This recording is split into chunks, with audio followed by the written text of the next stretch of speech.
white skin.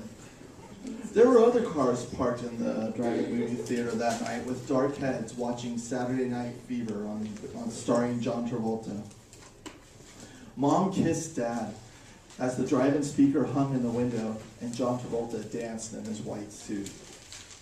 Mom and Dad were too busy with each other to notice John Travolta dancing and talking on the stage, on the film thing. Dad lifted Mom's wool sweater and he made his way up to her armpit. Dad continued to whirl his tongue in her mouth on the leather bench seat of his Impala.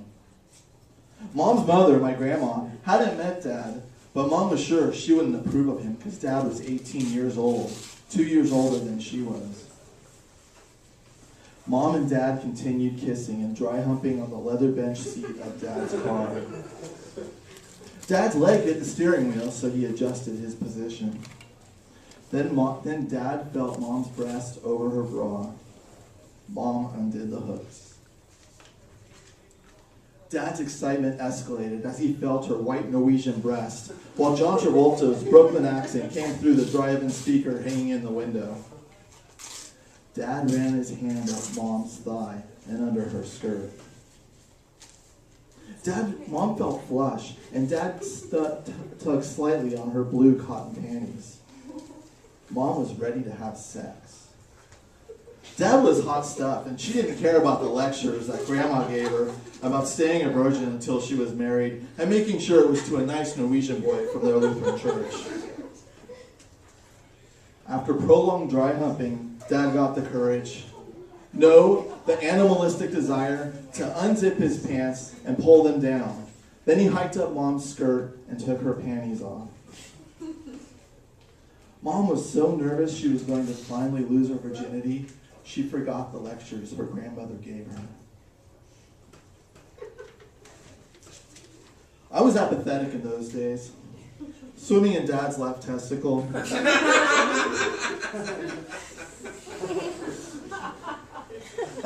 Not caring about John Travolta, or God, or the Sex Pistols, or survival of the fittest. The drive-in speaker hanging in Dad's Chevy started to click slowly against the window. The clicking became faster and faster to the movements of Mom and Dad's gyrations. My apathy turned to vigor. I swam round and round in Dad's testicle. I had thousands of brothers, and I loved every one of them. We all had purpose. We were all so similar.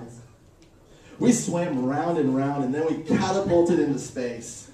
Time stood still. All of us rushed without will, without freedom of choice. We gushed into the infinite together.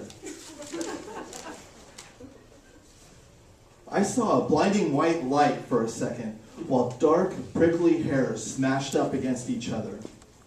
I felt a brief Arctic chill, and then I was racing on warm walls of red.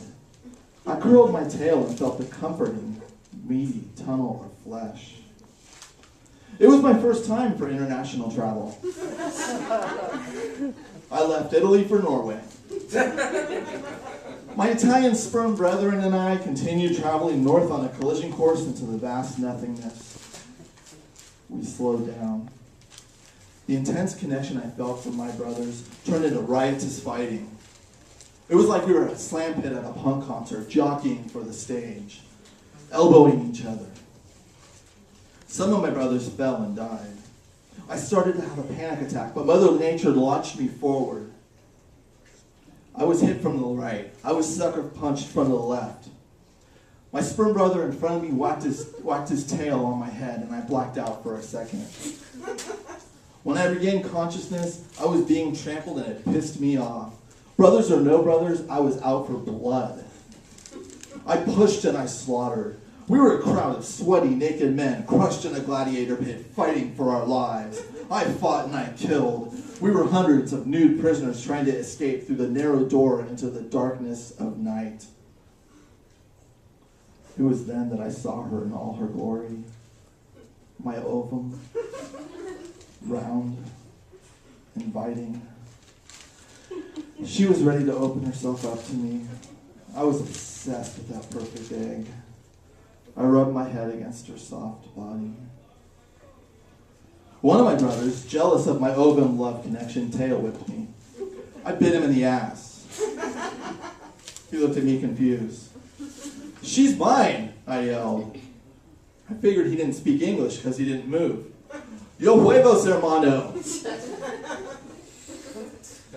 My Spanish was pathetic. I just told him I am eggs, brother. He didn't understand and continued to caress my love. Red-hot jealousy engulfed me.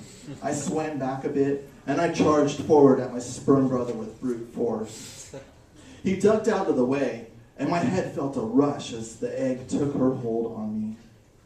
I wiggled my tail to try to pull back, but the ovum slurped me like a spaghetti noodle. All of a sudden, the ovum was me, and I was the ovum.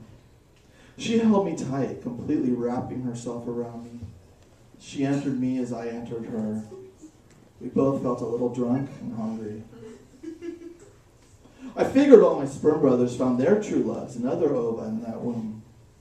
Much later, I understood they all died on the leather bench seat of Dad's Chevy Impala. The clicking on the drive-in speaker against the window had stopped. I tasted my first cigarette and it relaxed me, as did the bass drum of Mom's Norwegian beating heart. 9 months later, I weighed in at 8 pounds, 5 ounces. Ladies and gentlemen, I'd like to introduce you to my mother.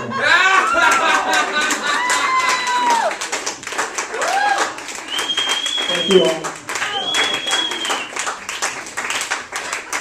Yeah, for any of you who want your son to be a writer, look what happens. Thank you, you're a sweetheart. I love